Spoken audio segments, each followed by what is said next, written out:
nanso yɛda onyankopɔn ase. David Adoboaten yasan so adi ahyia bio adesua yesua Ghanaian language asante twi akamfo amamre ne won amane na de eguso yesua akamfo awaregye amane yehunu aware nkyerɛkyerɛ mu sɛ nkabom a ɛda obarima no oba ntem sɛ okunu no oyere wo amamre kwan so atena se kabobra wa asase so ɛno na akamfo frɛ no aware na yehunu aware nso ahodro ewo Ghana ha titibrim na ogitum ewo akanman mu yehu eno nso ene ne yeba besua ana de yeba behwe amane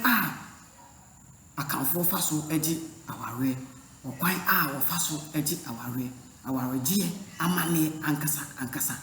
titibrim na agya etumi pe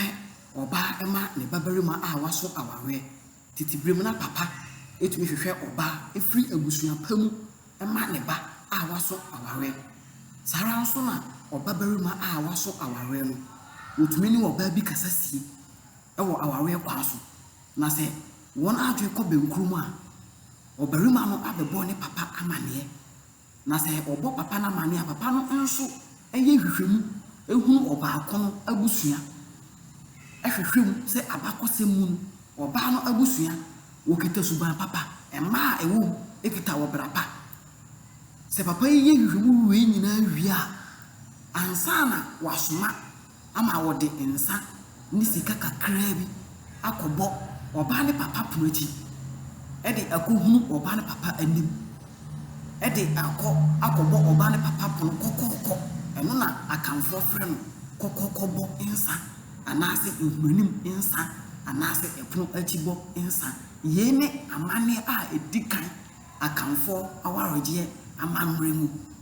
efiri sɛ na ogidi sɛ amamre wo hoyi won toto nase eno nti won toto won awaregye amamre asekora eno nti wonya aware pa amane ebinum aware titifo no ebinum aware di 80 years obinu ni kunu ne yerete 70 years efiri sɛ wo kai tete atimpo kwan aware pa ema won baba ne won babarima eno nti titifo na wode hwehwemu yi adwuma yie na se papa no gye ensa no eni sika na ensa akoto abaako ni sika kakra bi papa no gye ensa ni sika na papa no nso ye hwehwemu ewo obarima no abusua mu hunu se abusua na ne ba no ekomu aware no okita suba papa eno obra papa ansa na wode muaye akoma obarima ne papa eno achi no amane wo ho di machi ni yehwe eno na yefra no awaregye amane ankasa